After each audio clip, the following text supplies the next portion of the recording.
फुंबिलिनि बयनिसिमबो गाहाम हामलायनाय बावहरनाय जाबाय। मैया मोनायाव चिरां जिल्लायाव नुजाथिनाय राजा बर' मुंनि 20 बोसोरनि लाइमोनखौ बुथारनाय जाथायखौ लानानै दिनै फुंनि 10 रिंगानिफ्राय सानजौफुनि 12 रिंगासिम गासै 2 घन्टा धर्ना होगोन चिरां जिल्ला एबसुआ।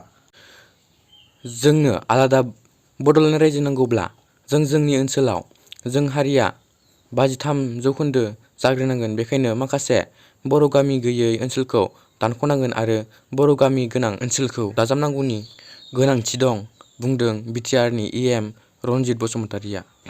तामुलपुरनि बारग' एमएलए सन्दीप बसुमतारिया गावनि दोलोखौ नागारनानै मैयायो इउपिपिएल दोलोआव आखाइ हमफैयो। लोगोसे गोबां आफादनि दैदेनगिरिफोराबो इउपिपिएलआव हाबफैयो। थाद'नाय गैयै अखा हानायनि थाखाय उदालगुरि जिल्लानि सिङाव थानाय पुरनि हाफावआव 200 बिगानिबो बांसिन तरमुज एबा दैथुब आबादा खहा जादों। बाक्सा मुसलपुराव सानै एनएलएफपिनि सोद्रोमा हमदों।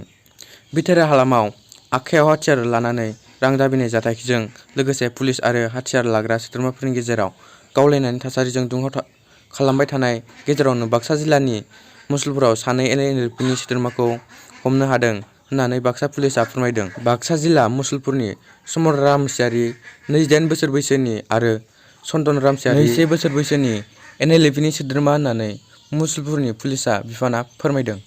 हमजानाय सानै सोद्रोमाया थांनाय बोसोरावनो उदालगुरियाव थानाय सनाय डेजिगनेटेड केम्पआव थांदोंमोनबाबो केम्पनिफ्राय ओंखारबोनानै केम्प फारसे थांफिनाखै। मख'जाथाव दि हमजानाय सुबुंफोरा समाज बेरेखा खामानिनि फारसे आगान सुरनो हमबायमोन, जायनि थाखाय मुसलपुर थानायाव मोनसे एजाहार थिसननानै नखरनिफ्राय चन्दन रामसियारि आरो समर रामसियारिखौ हमनाय जायो। दिनैनि निउसआ बेखिनियानोमोन।